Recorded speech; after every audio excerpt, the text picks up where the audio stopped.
Assalamualaikum warahmatullahi wabarakatuh. Alhamdulillahirabbil alamin wassalatu wassalamu ala asyrafil anbiya'i wal mursalin wa ala alihi wa sahbihi ajma'in. Qala rabbi shrah li sadri wa yassir li amri wa hlul 'uqdatam min lisani yafqahu qawli.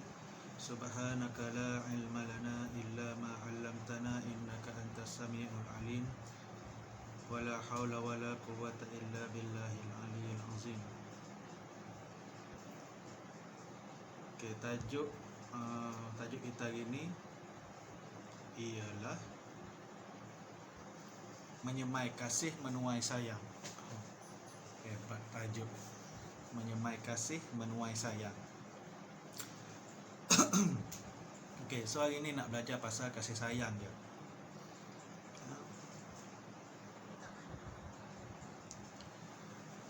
Ni semua. Okey. Kasih sayang, maksud kasih sayang adalah dari sudut bahasanya, kasih sayang itu maksud dia cinta ataupun kasih atau sayang dan kecenderungan diri. Okey, itu daripada sudut bahasa. Orang kata kasih sayang ni apa? Ada orang kata tak, kasih sayang ni cinta. Ada orang kata kasih lah, ataupun sayang lah, ataupun kecenderungan diri. Okey, daripada sudut istilah, kecenderungan diri terhadap sesuatu yang baik. Okey, itu kasih sayang. Kita cenderung kepada sesuatu yang baik, itu dinamakan kasih sayang. Kalau cenderung kepada sesuatu yang buruk, itu tak dipanggil kasih sayang lah. Kasih tak sayang. Okey. Dalil nakli, okey, ni Allah ada sebut berkaitan dengan kasih sayang ni dalam Al-Quran dan hadis. Kasih sayang dalam bahasa Arab disebut mahabbah. Sama macam lebih kurang dengan apa Hindi punya mahabbatin. Nak tengok cerita tu kan. Okey.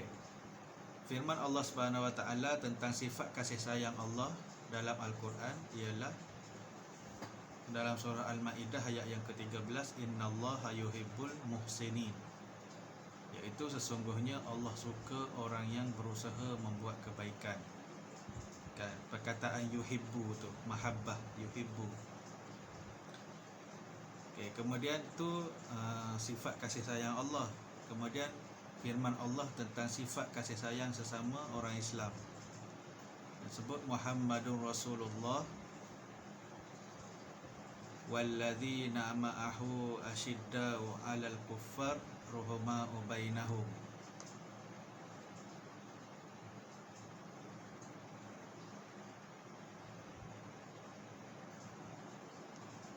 Maksudnya Nabi Muhammad ialah pesuruh Allah dan orang bersama dengannya bersikap tegas terhadap orang kafir, iaitu musuh Islam, dan berkasih sayang sesama sendiri, sesama umat Islam.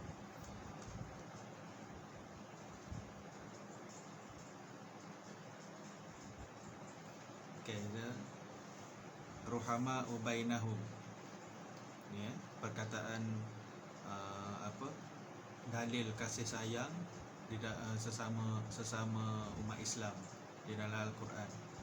Dan daripada hadis dari Anas bin Malik radhiyallahu anhu, Rasulullah sallallahu alaihi wasallam bersabda, la yu'minu ahadukum hatta yuhibba li akhihi ma yuhibbu li nafsihi. Maksudnya, tidak sempurna iman seseorang kamu hingga dia kasih kepada saudaranya sebagaimana dia mengasihi dirinya sendiri. Tidak sempurna iman kita kalau kita tak menyayangi di antara satu sama lain, saudara sesama Islam, sebagaimana kita sayang pada diri kita sendiri. Macam mana kita sayang pada diri kita, macam itulah kita kena sayang orang lain. Maksudnya tu daripada sudut macam contoh nak mencederakan ke apa ke, kalau kita tak sanggup mencederakan diri sendiri, apatah lagi kita nak mencederakan orang lain, contoh dia. Okey.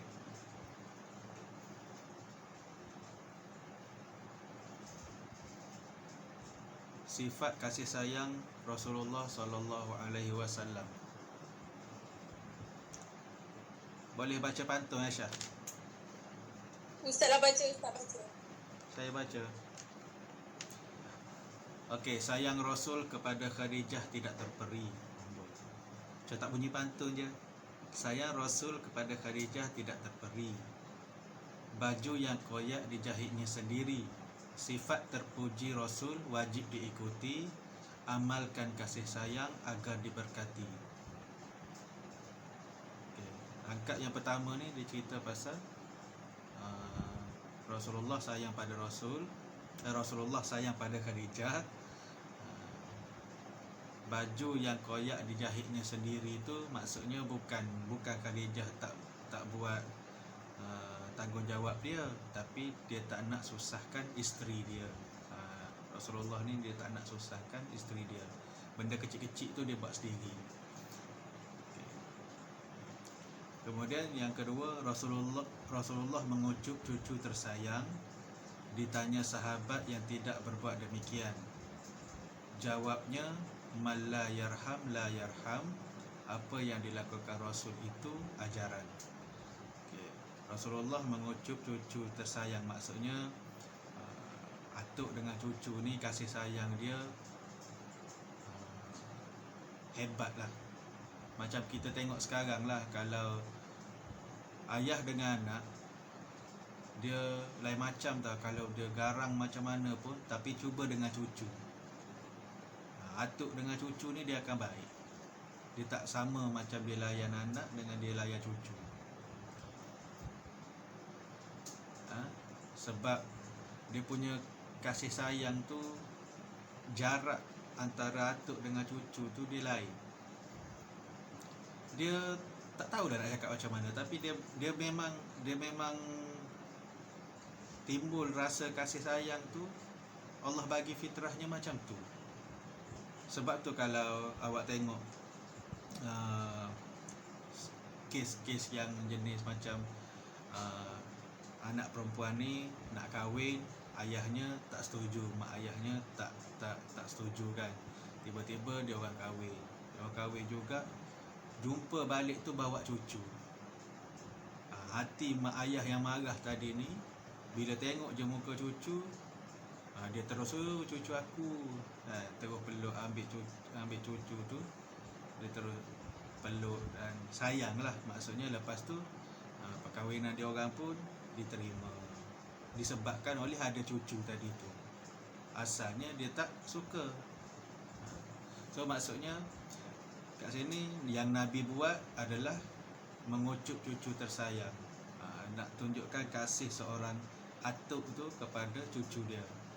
Ditanya sahabat yang tidak berbuat demikian, Rasulullah tanya sahabat-sahabat dia, adakah kamu buat benda ni? Jawabnya, mal la yarham la yarham. Maka siapa yang tidak berkasih sayang, dia tidak akan rasa kasih sayang. Apa yang dilakukan Rasul itu adalah ajaran.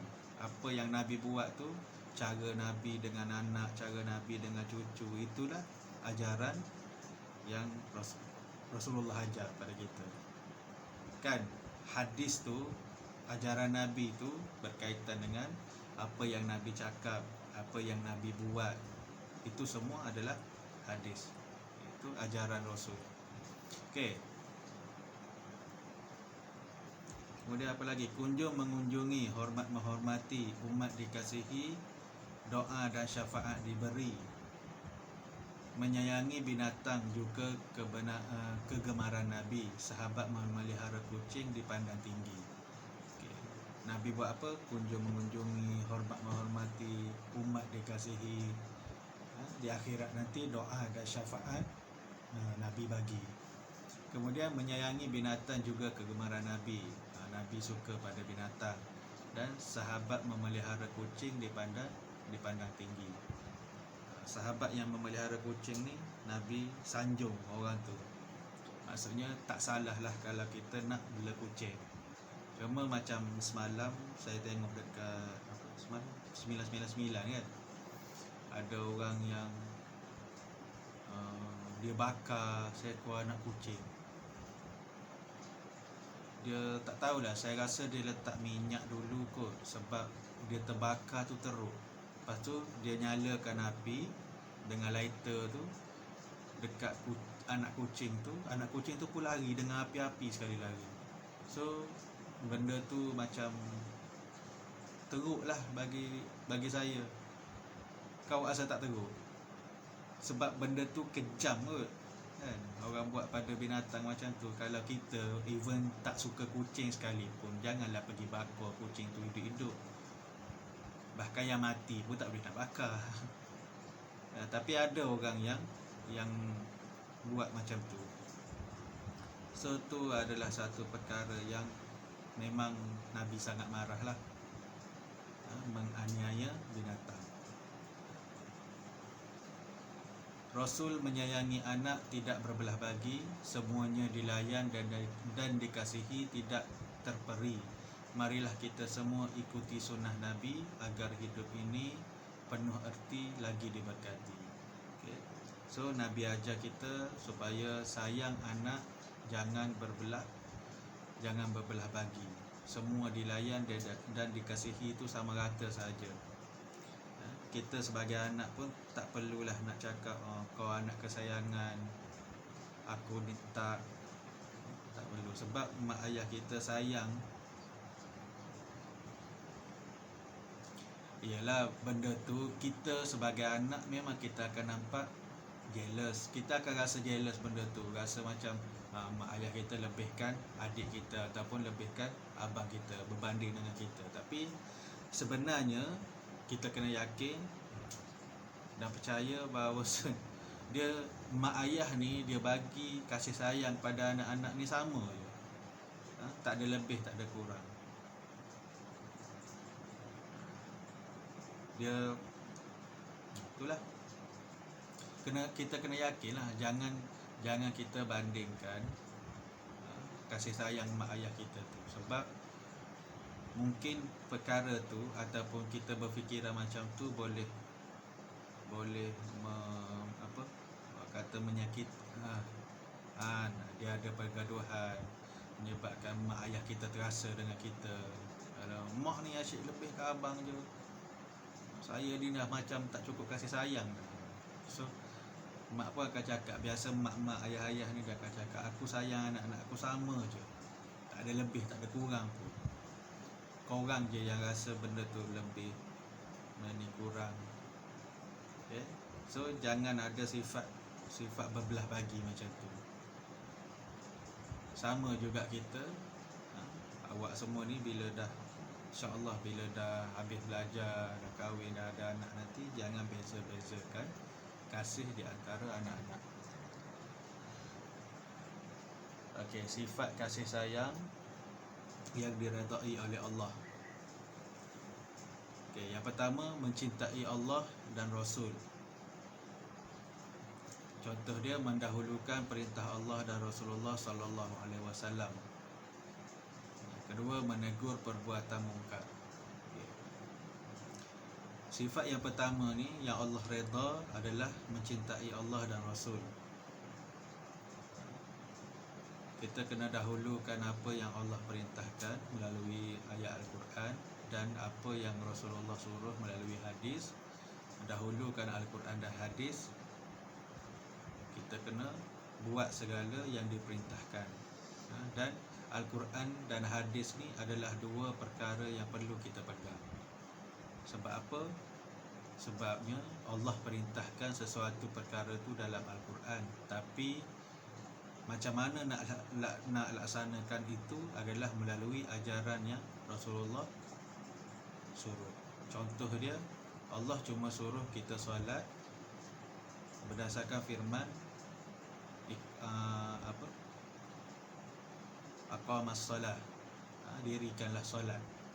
Tapi nak dirikan solat tu macam mana, Nabi pula ajar. Antaranya Nabi cakap, sallu kama ra'aitumuni usalli, solatlah kamu seperti mana kamu tengok aku solat, Nabi kata. Daripada situ sahabat belajar dengan Nabi, ikut apa sahaja pergerakan Nabi dan diajarkan sehinggalah pergerakan solat itu sampai kepada kita sekarang. Kan? Sebab tu dia ada ungkapan al-ulama warasatul anbiya. Ulama adalah pewaris para nabi. Asalnya Nabi ajar kepada sahabat, sahabat ajar kepada kawan-kawan dia, tabi'in, tabi'in, sampailah kepada orang alim apa semua tu, sehinggalah sampai kepada mak ayah kita, dan mak ayah kita ajar kita tentang solat yang sanadnya berasal daripada Nabi.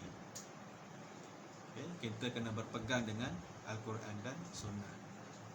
Yang kedua, menegur perbuatan mungkar. Okay, kalau seseorang melakukan kemungkaran, awak kena tegur. Kita ada belajar dalam bab hadis, apabila kamu melihat satu-satu kemungkaran, maka tegurlah dengan kuasa, dengan tangan, dengan kuasa kita. Kalau tak mampu, tegur dengan lidah. Kalau tak mampu lagi, tegur dengan, ataupun hati kita tak redha akan perkara yang mungkar tu.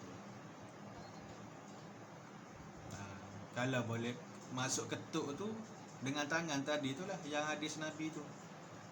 Ketuk tu maksudnya dengan tangan. Kalau mampu ketuk, tengok orang buat mungkar. Kalau tak mampu ketuk, tegur dengan, maksudnya dengan percakapan, dengan lisan. So kalau dengan lisan pun tak berani, kan aku pergi cakap, kan aku pula yang sakit, kan. Orang buat mungkar, orang jahat, awak nak tegur tak boleh, tak berani. So kita pun tegur dia dalam hati. Kita tak suka perkara yang dia buat tu, kemungkaran yang dia buat tu. Okey. Kemudian kita tengok yang kedua, mengasihi ni sifat kasih sayang yang diredai oleh Allah. Yang kedua, mengasihi ibu bapa, adik-beradik dan kaum kerabat. Contoh dia mentaati ibu bapa. Banyak kali dah kita ulang tentang tajuk birrul walidain, berbuat baik kepada ibu bapa ni. Macam mana cara berbuat baik kepada ibu bapa ni? Sopan santun dengan dia orang, jaga kebajikan dia orang, jaga dia orang, sama ada dia orang masih muda ataupun tua. Cuba penuhi keinginan yang ada pada mak ayah kita tu. Kalau sekarang mak ayah kita nak kita berjaya, belajar sungguh-sungguh sampai berjaya. Mengasihi adik-beradik atas dasar silaturahim. Kena adik-beradik jangan bergaduh. Kena mengasihi adik-beradik tu jangan atas dasar silaturahim. Jangan sampai bergaduh, jangan sampai tak bertegur sapa, jangan sampai tak mengaku adik dan sebagainya. Mentang-mentang lah kita dah senang, aku tak mengaku kau sebagai adik aku, senang-senang je kan. Ada orang macam tu. Dan kalau saya merasalah benda tu kan, sebab mak ayah dah tak ada, kita cuma ada adik-beradik sahaja yang kita masing-masing menumpang kasih. Abang tumpang kasih adik, adik tumpang kasih sayang dengan abang. Macam tu je ada. Mak ayah dah tak ada. Yang ketiga, menziarahi sanak saudara dan memenuhi undangan. Kita kena selalu ziarah sanak saudara kita, jangan putus hubungan dengan mereka, dan memenuhi undangan. Maksudnya dia orang jemput kita pergi nak solat hajat ke, kenduri kahwin ke, ataupun sambutan raya ke, open house ke, macam-macam lah. Penuh seboleh-bolehnya penuhilah undangan ibu bapa, adik-beradik dan kaum kerabat. Okey, yang ketiga, menyayangi saudara seagama. Okey, ini adalah kasih sayang yang diredai oleh Allah, mahabbah yang diredai oleh Allah, iaitu menyayangi saudara seagama. Okey, contoh dia, mengajak bersama-sama berbuat kebaikan dan meninggalkan dan mengamalkan perintah Allah. Kita kena sama-sama Islam ni kena mengajak untuk berbuat kebaikan dan mengamalkan perintah Allah. Yang kedua, menghormati orang yang lebih tua, kena hormat orang tua. Seterusnya, mengasihi orang yang lebih muda, kena kasih kepada orang muda. Jangan orang muda dia kena hormat dekat orang tua tak hormat orang muda, ataupun terbalik. Kita kena saling hormat menghormati, kasih mengasihi. Kemudian kena bantu anak yatim, kaum wanita, orang-orang miskin dan orang-orang yang kurang upaya. Sebolehnya kita kena bantu orang yang susah lah, orang yang lebih memerlukan daripada kita. Kalau kita senang sikit, nampak orang susah, bantu dalam keadaan yang sikit. Kalau kita ada banyak, boleh bantu dengan cara yang banyak. Tak kisahlah melalui RM1 ke apa ke, sekadar yang kita mampu. Okey, kemudian kasih sayang yang dimurkai oleh Allah. Macam mana bentuk kasih sayang yang Allah marah? Okey, yang pertama, cinta yang melampaui batas syarak, iaitu cinta antara lelaki dan perempuan ajnabi sehingga mendorong perbuatan zina. Percintaan yang berlaku antara lelaki dan perempuan sehingga mendorong perbuatan zina, itu adalah perbuatan kasih sayang yang dilarang. Okey, yang kedua, kasih sayang demi kebendaan. Cinta kerana rupa paras, harta benda dan pangkat. Kita jatuh cinta pada seseorang tu kerana rupa paras mata-mata. Tengok yang nak stok yang handsome je, yang opa-opa je kan. Ataupun kita tengok jatuh cinta tu kerana harta dia je. Orang yang pakai motor buruk tak nak yang pakai apa, BMW je. Ada kereta BM, okay on. Kalau tak ada, setakat kalau BM pun tak ada, sorry lah, kau tak layak untuk aku. Kita bercinta tu sebab harta benda ataupun pangkat besar, baru nak orang yang berpangkat besar, duit berkepuk-kepuk, poket penuh, baru kita nak. Orang yang taif ni, yang kerja ala kadar je, kerja apa, Bilal. Kita pun tak nak lah. Okey, yang ketiga, kasih sayang secara keterlaluan, mengutamakan rakan lebih daripada ibu bapa. Ni Allah tak suka. Kita lebihkan kawan-kawan tu lebih daripada mak ayah. Mak ayah nasihat, larang contoh jangan keluar rumah malam-malam, ya, tapi disebabkan oleh disebabkan kawan kita ajak, kita pun keluar tanpa hiraukan larangan yang mak ayah cakap tadi tu. Nasihat mak ayah tu kita tak dengar. Mak tak payahlah nak campur urusan hidup saya dah besar, saya boleh buat apa saya suka. Tak sedar diri punya anak kan. Okey, kemudian kita tengok hubungan kasih sayang dengan iman. Okey, kasih sayang mempunyai kaitan yang rapat dengan keimanan seseorang. Abu Umamah radhiyallahu anhu berkata, Rasulullah sallallahu alaihi wasallam bersabda, "Man ahabballah wa abghadallah wa a'tal lillah wa mana'a Allah faqad istakmala al-iman." Okey, maksud dia, sesiapa yang mencintai kerana Allah, membenci kerana Allah, memberi dan menghalang pemberian kerana Allah, maka sesungguhnya sempurnalah iman. Kita nak berkasih sayang, nak membenci, kita benci kerana kita sayang kerana Allah. Maksudnya kita sayang pada seseorang tu kerana Allah memfitrahkan kasih sayang pada kita. Dan kita benci seseorang tu mungkin kerana sebab dia buat benda yang Allah benci, kita benci pada dia. Memberi dan menghalang pemberian kerana Allah. kita memberi sedekah kerana Allah, menghalang pemberian rasuah kerana Allah, maka sesungguhnya sempurnalah iman. Nabi kata. Ini bukan orang lain kata ni, ini Nabi kata. So kita kena buat apa yang Nabi suruh. Okey, hadis di atas menerangkan bahawa orang Islam perlu berkasih sayang kerana Allah, membenci juga hendaklah kerana Allah. Kita hendaklah membenci perbuatan yang menyalahi syarak yang dilakukan oleh seseorang, bukan membenci pelakunya. Nak benci pun benci kerana apa yang dia buat, bukan benci pada orang tu. Kita benci apa yang perbuatan yang dia buat tu.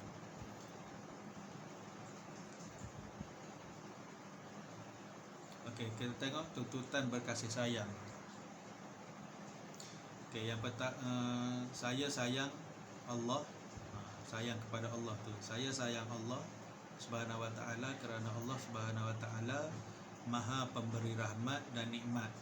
Allah Subhanahu Wa Taala memberikan pelbagai nikmat kepada saya, seperti nikmat iman, kesempurnaan tubuh badan, kesihatan, dan dikelilingi oleh orang-orang yang tersayang. So kita kena yakin dan kena sayang pada Allah Subhanahu Wa Taala ni kerana nikmat yang kita dapat. Sebab nikmat-nikmat ni kalau awak tahu, buang air kecil, buang air besar tu juga nikmat. Bayangkan tak boleh nak kencing, macam mana awak rasa? Awak dalam satu perjalanan bermusafir, tiba-tiba awak rasa nak kencing, lepas tu jalan jam, jumpa RNR tak jumpa, tiba-tiba ada satu tempat, dia kata 50 km lagi baru ada RNR. Awak pun jalanlah, duk tahan rasa nak kencing tadi ni, tahan sampai ke RNR tu.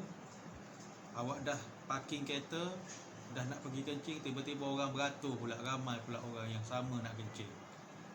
Apa perasaan awak masa tu? Kena beratur, dah lah dari jauh 50 km, kena beratur lagi, tiba-tiba sampai giliran awak boleh buang air kecil tu. Apa awak rasa? Lega. Lega tu adalah nikmat daripada Allah Subhanahu Wa Taala. Sekecil-kecil tu, nak terkentut pun, cuba bayangkan tak boleh nak kentut, apa awak akan rasa? Angin penuh satu badan, boleh keluar keluar yang tu terus rasa lega, dah keluar dah.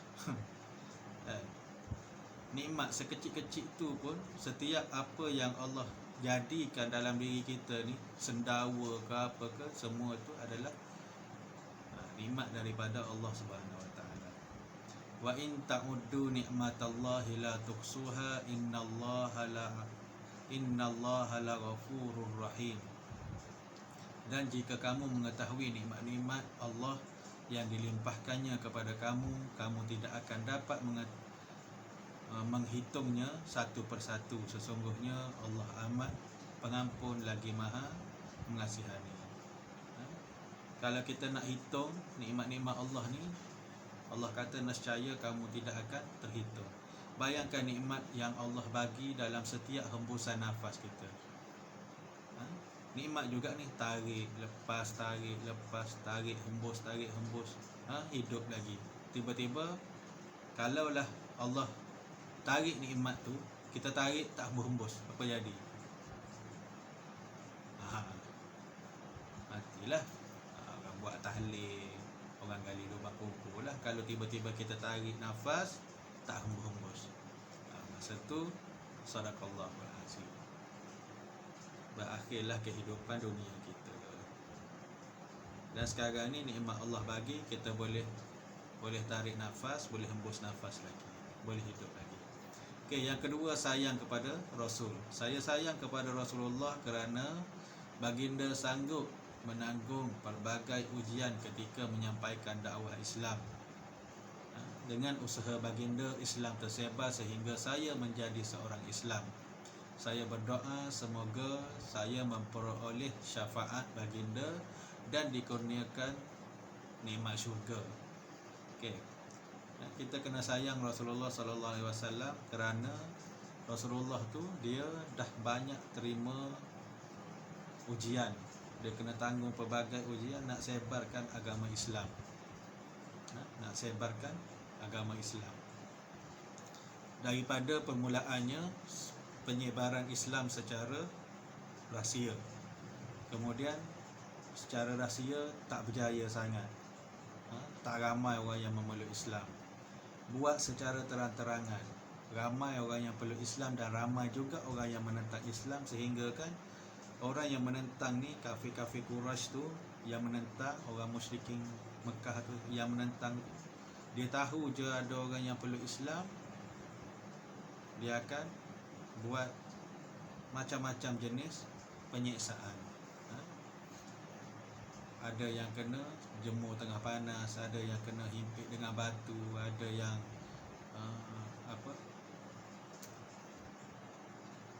banyak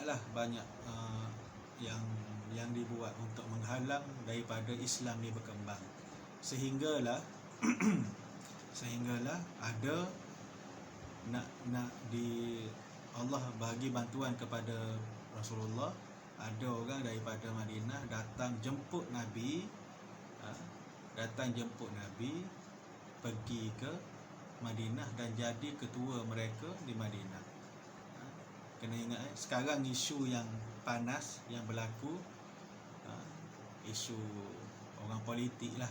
Dia kata Nabi ni seorang pelarian yang berjaya menubuhkan satu kerajaan. Padahalnya Nabi bukan pelarian. Bukannya Nabi lari daripada Mekah ke Madinah. Nabi tinggalkan Mekah, berhijrah ke Madinah atas dasar jemputan daripada orang Madinah tu sendiri. Kau datanglah tempat aku. Kalau Islam tak boleh nak disebarkan secara meluas di Mekah, pergilah ke Yasrib. Nama Madinah masa tu Yasrib. Pergilah ke Yasrib dan jadilah ketua kami dan sebarkanlah Islam kat sana. Okey, kemudian disebabkan Islam tu tersebar, bila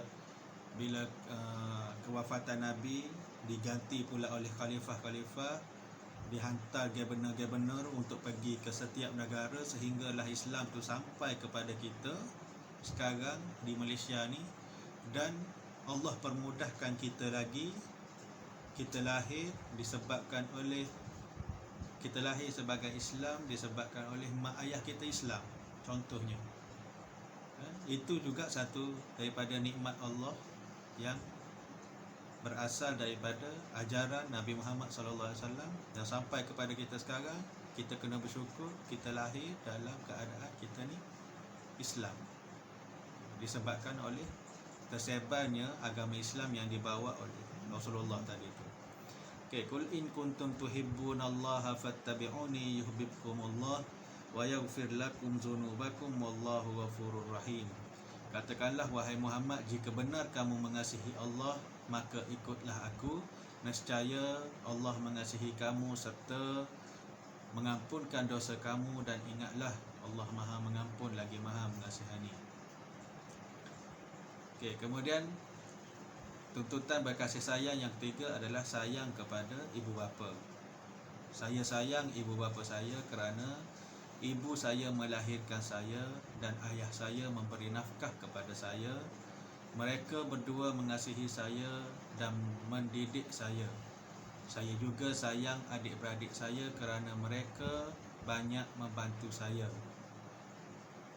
Wa wassaynal insana biwalidayhi hamalathu ummuhu wahnan ala wahnin wa fisaluhu fi amaini anishkur li wa liwalidayka ilayyal masir.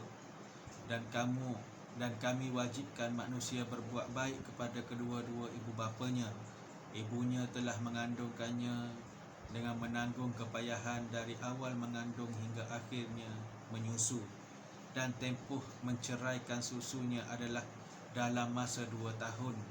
Dengan yang demikian bersyukurlah kepadaku dan kepada kedua-dua ibu bapamu, dan ingatlah kepadaku jua tempat kembali untuk menerima balasan.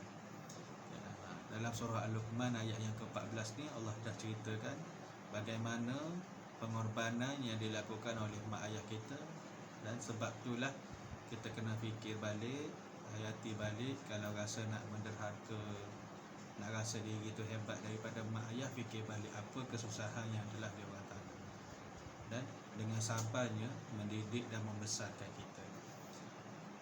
Okey, kemudian tuntutan kasih sayang yang keempat, sayang kepada semua orang Islam.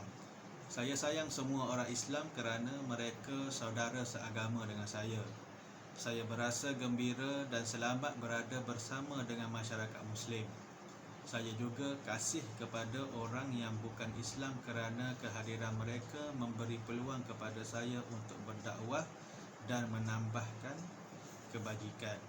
Firman Allah Subhanahu wa taala, "Wala tusa'ir qaddaka lin-nas wala tamshi fil ardi marha, innallaha la yuhibbu kulla mukhtalin fakhur."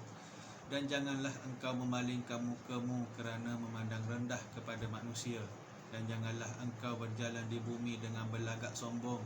Sesungguhnya Allah Subhanahu wa taala tidak suka kepada sesiapa yang sombong, takabur dan membangga diri. So, kita kena buat baik kepada sesama Islam, jangan membangga diri, jangan sombong dengan orang. Jangan kita tengok orang sikit kita pandang rendah pada orang. Okey. Kemudian yang terakhir, sayang kepada flora dan fauna, haiwan dan tumbuhan. Okey, saya sayang flora dan fauna. Flora menjadikan hidup saya lebih indah dan ceria. Fauna pula mengekalkan keseimbangan ekosistem. Flora dan fauna juga membekalkan sumber makanan yang halal dan berfaedah kepada kesihatan. Bayangkan kalau kehidupan kita ni tak ada tumbuhan, tak ada haiwan. Sedangkan benda itulah yang jadi punca rezeki bagi manusia. Okey. Seterusnya, cara menyuburkan sifat kasih sayang yang diredai oleh Allah Subhanahu wa taala. Macam mana cara nak suburkan sifat kasih sayang yang Allah suka? Yang pertama, kena tolong menolong ke arah kebaikan dan berpesan dengan kebenaran.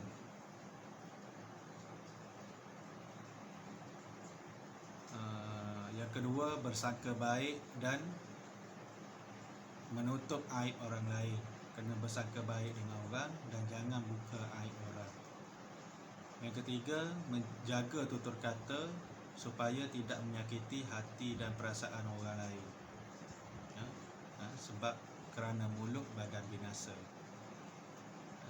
Kita kena jaga tutur kata kita supaya kita tak sakiti hati orang lain dan buat orang berdendam dengan kita. Yang keempat, memberi hadiah dan menziarahi anggota keluarga, guru dan rakan. Kena sentiasa ziarah menziarahi anggota keluarga, guru dan rakan. Sambil-sambil tu jarang-jarang belilah hadiah. Nak pergi rumah orang, belilah buah tangan, nak jumpa, nak balik kampung, jumpa atuk nenek, belilah hadiah untuk dia orang ni, untuk atuk ni, untuk nenek. Kemudian menghormati yang lebih tua dan mengasihi yang muda. Dan seterusnya, merendah diri kepada orang lain. Sifat kasih sayang. Hikmah sifat kasih sayang dalam kehidupan. Yang pertama, memenuhi tuntutan agama kerana Allah Subhanahu wa taala dan Rasulullah mengajar umat Islam berkasih sayang. Sebagai Muslim, kita dituntut mencintai Allah dan Rasulnya lebih daripada segala-galanya. Yang kedua, meraih perasaan cinta mengikut peraturan dan bimbingan agama. Contohnya, mencintai harta. Islam menggariskan cara untuk mendapatkan harta dan sumber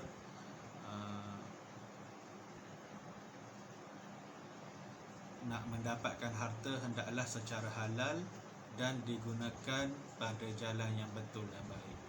Okay. tak salah nak kasihkan harta, tak salah nak cari harta, tapi kena cari harta dengan cara yang halal dan gunakan dengan jalan yang betul. Orang kaya yang hebat adalah orang yang dia banyak harta dan dia banyak juga buat sesuatu di jalan Allah Subhanahu Wa Taala. Okey, khalas. Ada soalan?